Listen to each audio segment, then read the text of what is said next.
So, Jeanie Buss and Phil Jackson, I didn't know this. They were together for 17 years. 17 years. A couple years ago, he proposed to her.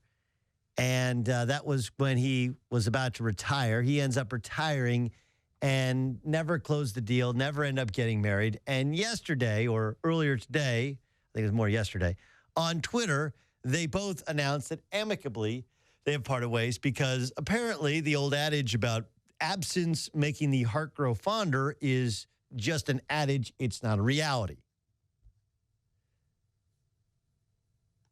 So Phil Jackson takes to Twitter and, look, I thought it was classy. If there's a way to break up on Twitter, and he only, I don't know if you guys know this, like Phil Jackson only has like less than 1,000 tweets. Like, come on, Phil, you got to get out there. With mutual love and respect, we have decided to end our engagement. With the nature of our professional obligations and the geographic distance between us, sustaining the relationship has been difficult. We shared many wonderful moments through the years, and we expect to remain supportive of each other. PJ/JB. PJ is Phil Jackson. JB is Jeanie Buss. In other words, he changed his relationship status from engaged to single. But Phil Jackson and Jeanie Buss breaking up and both announcing it on Twitter is a total 2016 thing.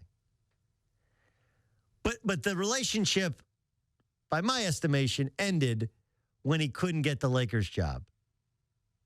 When they hired Mike D'Antoni, excuse me. You guys remember this? Mitch Kupchak called up Phil and said, Phil, what do you think about coming back and coaching the Lakers? Right? And that's when he was like, well, I don't know. I gotta coach on the road. My back is killing me. Right? That's why he retired. I mean, it was Phil Jackson's response to the Mitch Kupchak, do you want to coach the Lakers, was kind of like Lou Brown in Major League. This is Charlie Donovan with the Cleveland Indians. How would you like to manage the Indians this year? I don't know. What do you mean you don't know? This is a chance to manage in the big leagues. Let me think it over, will you, Charlie? I got a guy on the other line about some white walls. I'll talk to you later. Right? That's what Phil did. That's exactly what Phil did. Like, I don't know, my back hurts, my knees hurt. And then they called him up in the middle of the night, like, all right, we're moving on. We're going to Mike D'Antoni. And he was like, what? You didn't want to hire me to only coach the home games? Yeah, that's not really the kind of the way we were thinking of it. But when you're the owner's daughter and the team and the job comes open, and if you won 5 NBA titles, you expect everybody to grovel at your feet and whatever you want to do, Phil will give you the job. That's when their relationship was over. Because you can't get over that moment. Right? You'll never get over that moment. It's important, guys. These one singular moments, they will hold against you as well. It's not just the infidelity. It's, do you think Beyonce's attractive? The proper answer is, to some guys, she's okay, right? That's the proper answer. Because if you don't say that, then anything for the rest of your relationship together, like, why don't you ask Beyonce to cook you dinner?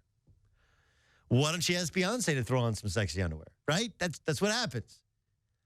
For guys, it's the, hey, look, I'm not asking a lot here. Your dad owns the team. You work in the front office. The job is open. I've won 5 rings. What do you mean I couldn't get the job? You know, so he takes the Knicks job, and now he's the Knicks guy, and it's like, you know, not connection. They can't talk about work, and there's all these other factors and reasons, which are all legitimate, I'm sure. But at the end of the day, had he gotten the Lakers job, they're still together, right?